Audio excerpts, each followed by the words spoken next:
Bonjour tout le monde. Ce soir, je suis en colère en tant qu'écologiste, je suis en colère en tant que citoyenne. Et vous savez quoi? Vous devriez l'être aussi. Pourquoi? Parce que devait commencer aujourd'hui l'examen d'un texte qui est inadmissible, d'un texte qui piétine l'environnement de ce pays et donc l'avenir de vos enfants et votre santé. À vous maintenant. Ce texte, ça s'appelle la loi du plomb.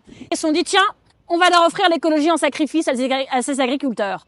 Ce n'est pas ce que les agriculteurs demandent. Alors oui, une minorité agissante, représentée par un certain syndicat, est tentée de présenter ça comme une victoire. Mais pensez-vous vraiment que quand on autorise l'épandage aérien par drone, c'est une avancée pour tous les agriculteurs? Est-ce que vous pensez vraiment quand on autorise les méga-bassines qui font que certains auront encore moins accès à l'eau dans les agriculteurs français, mais que les gros, oui, les plus gros, eux, pourront être reliés et profiter de ces méga-bassines pour en fait privatiser l'eau. Est-ce que ça va aider tous les agriculteurs? Ça n'est pas vrai. Ce texte, il est inadmissible et je vais vous parler maintenant d'une substance, l'acétamipride, qui va être réautorisée. C'est un néonicotinoïde, c'est-à-dire une substance tueuse d'abeilles et des pollinisateurs qui sont si importants pour aussi qu'on puisse continuer juste à produire de l'alimentation demain dans ce pays.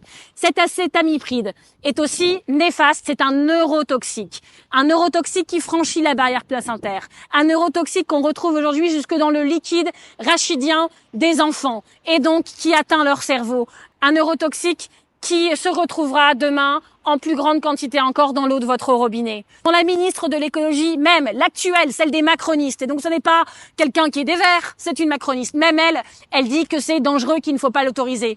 Cette PPL du plomb va réautoriser. Je pense que sur des sujets aussi sérieux, ce n'est pas juste les parlementaires qui doivent décider. Je pense qu'il faut poser la question aux Français. Voulez-vous, oui ou non, qu'on autorise l'acétamipride en leur donnant les études, en leur expliquant les risques et en disant à quoi ils vont exposer leur santé et celle de leurs enfants?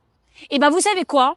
Non seulement la question ne vous sera pas posée à vous, mais les députés ne vont même pas pouvoir en débattre. Parce que oui, les députés écologistes avaient décidé de se battre en déposant des amendements. Ils voulaient les défendre pied à pied. Et qu'a fait la droite et qu'ont fait les macronistes? Ils ont fait une motion de rejet. C'est une première, à ma connaissance, dans ce mandat et peut-être même dans l'histoire de la Ve République. C'est-à-dire qu'un gouvernement qui n'a pas envie d'écouter ce que des gens dans l'Assemblée nationale ont à leur dire, font une motion de rejet, c'est-à-dire que le texte, il n'est pas examiné. On a pu faire ça, nous, par exemple, à gauche, sur les retraites. Mais là, ils le font sur leur propre texte, pour passer en force, pour que du Sénat, ce texte aille directement en commission mixte paritaire et que l'Assemblée nationale ne l'examine pas. C'est un scandale sanitaire, donc, mais c'est aussi un scandale démocratique. Alors, je souhaite que nous n'en restions pas là.